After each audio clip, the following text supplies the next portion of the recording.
Kaya hindi po pwedeng sabihin na hindi nagkakasala. Ano po? Dahil nagkakasala nga talaga. Kung ipinahahayag natin ang ating mga kasalanan, ayun, umamin. Umamin, gusto ng Diyos yung umaamin. Kesa yung banal-banalan, parang pariseyo. Na ayaw ng Diyos yun, yung mapamataas, ayaw ng Diyos yan. Ay tapat at banal siya na tayo patatawarin sa ating mga kasalanan. At tayo'y lilinisin. Kita niyo yung salita, ano ba to? Future tense. Kasi kanina nakalagay, nililinis. Diba? Tama po ba ako? Future tense. Ito naman, lilinisin. Diba? Sa lahat ng paliguan. Kita mo yan? If we confess our sins, He is faithful and just and will forgive us our sins and purify us from all unrighteousness. Napakahalaga nung nasa Diyos eh. Kung sinasabi natin tayo hindi nagkakasala, ay ating ginagawa sinungaling siya at ang kanyang salita ay wala sa atin. Ang kanyang salita, yung Word of God, wala sa atin. Therefore, wala tayo sa katotohanan, nandun sa kasinungalingan. May mga tao nga kasing ganun po. If we claim we have not sinned, we make Him out to be a liar, and His Word has no place in our lives. Ang Diyos ay sakdal, ganap at banal. Walang bahid ng kasalanan, walang bahid ng kasamaan, walang bahid ng kawalang katarungan. Kaya siya ay nasa life. Kaya yung kanyang magiging tagasunod, dapat may dala-dala rin ganoong kaliwanagan. Kung wala sa atin ang liwanag, hindi natin nakikilala ang Diyos. Ang mga nakakakilala sa Diyos ay lumalakad na kasama niya na nasa liwanag at lumalakad sa liwanag. Kasi nga, tapos na tayo dito. Talagang ang kalaban natin, yung ating mga sarili. Ano po? Napakahirap baguhin ang ating mga sarili. Ikalawang Pedro 1:4. At sa pamamagitan din ito, ipinagkaloob niya sa atin ang mahalaga at dakila niyang mga pangako. Ginawa niya ito para makabahagi tayo sa kabanalan ng Diyos. Matakasan ang mapanirang pagnanasa na umiiral sa mundong ito. Iba yung Kristiyano sa hindi Kristiyano, by which He has granted to us His precious and very great promises, so that through them you may become partakers of the divine nature, having escaped from the corruption that is in the world because of sinful desire. Ito yung mga makamundong gawain. Wala kaming pakialam, basta wala kaming tinatapakan tao. Yan ang mga katwiran nila eh. Gamit na gamit yung salita, wala kaming tinatapakan. Tingnan nyo yung mga ini-interview. Yung salita ngayon, wala kaming tinatapakan. Ano? Dapat ginamit, wala naman kaming ginagawang masama. Gamit na gamit yung salitang yung wala daw tinatapakan. Yung maintindihan, pinagtatanggol pa yung mga gawa nila na palpak naman. John 8:12, muling ang nagsalita sa kanila si Jesus na sinasabi, ako ang ilaw ng sanglibutan.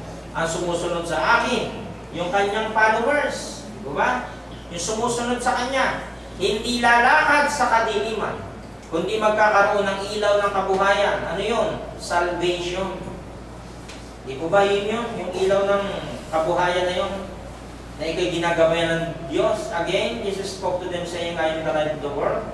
Whoever follows me will not walk in darkness, but will have the light of life.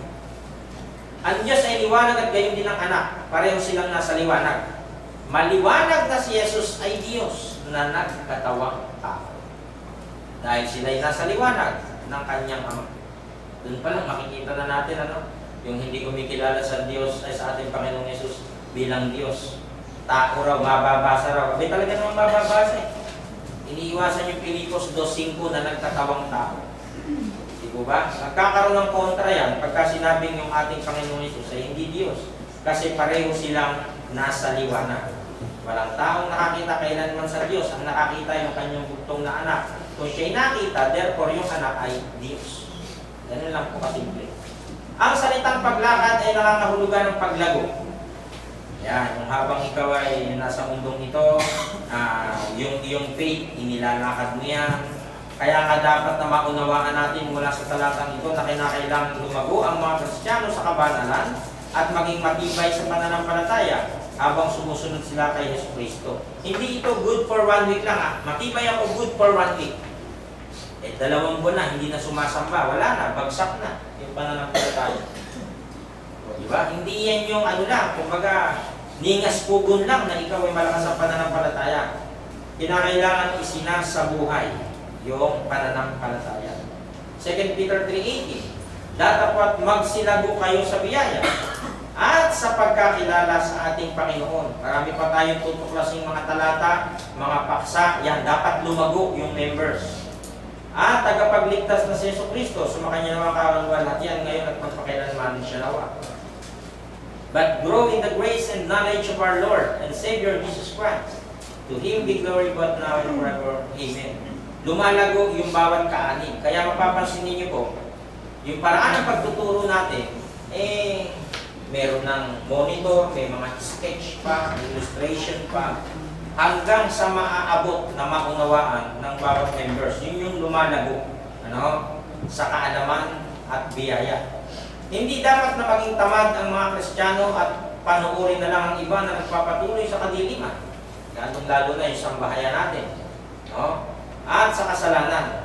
Habang nalalaman naman natin ang mga nasa kadiliman ay nakatalaga para sa walang hanggang pagkahiwalay sa Diyos. Yun ang masakit. Nag-shine. Diba? Alam natin kung saan mapupunta, pero ayaw nating tulungan. At may ganyan ba? Ako, pinag-aralan na po natin yan. Yung mga salitang hell na yan, tapak na. Kumbaga, umay na. Ang dami ng mga ipinakita natin diyan, ng mga pictures tungkol diyan sa lugar na yan. Ayaw nating mapunta ang tao diyan, pero matigas ang ulo ng tao. Ayaw nila sa Diyos. Basta narinig, okay na yan. Ano lang naman yan? Sunday service lang naman. Ganun na. Walang epekto yung salita, walang kapangyarihan yung salita. Pag dumating na yung mga panahon na yung mga pagsisisi, pagdidilim ng mga panahon, malapit na palang mamatay, ayan na. Saka gustong-gustong maligtas. Wala na kakayanan pag sa pagdadala ng liwanag ng Ebanghelyo sa mundo, dapat nating ipakita sa mga tao ang mga bagay na kanilang itinatago sa kadiliman. Ang liwanag ay hindi kasiya-siya sa mga nasanay na sa kadiliman. Ayun, meron nga kasing ayaw. 3:20. Ang taong gumagawa ng masama ay ayaw sa liwanag at hindi lumalapit sa liwanag dahil ayaw niyang malantad ang kanyang mga gawa. Bakit? Sasawayin ka nito. Diba? May mga taong ganon, ayaw. Bawal maglasing, bawal magbabae. Nakalagay dito eh. Ayaw yan. Ayaw basahin yan. Sa inyo na lang yan. Bawal ang magnanakaw, bawal ang chismosa. Ayaw yan. Nasasaway ako eh. Ayun ayaw niyang malantad ang kanyang mga gawa. Kaya ayaw nila nitong katotohanan. Pag ayaw mo ng katotohanan, tiyak, ayaw mo rin ng pananampalataya. May mga taong gano'n, matigas hanggat malakas. Pag dumating yung panahon, lumipas na, nagkakasakit na. Ayan, God, help me please. Diba? Ang tao'y maruko. Ni Rico J. Kay daling lumimo. Diba? Ito mga yan. Yabang-yabang nung una kasi malakas pa. Sa huli, tatawag din pala sa Diyos. Si Jesus, ang walang salang anak ng Diyos, ay ang tunay na liwanag bilang mga inaring anak ng Diyos.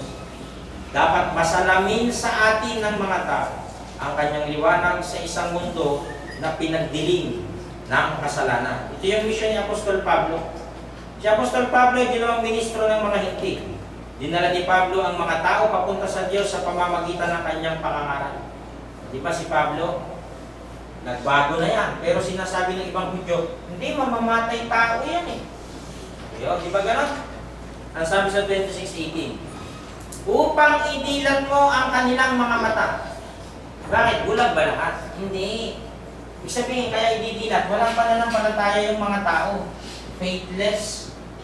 Ang gagawin ni Pablo, papangaralan mo ng salita ng Diyos para magkaroon ng knowledge, wisdom, truth. Ayan. Magla-light na yun sa kanilang mga pagkatao.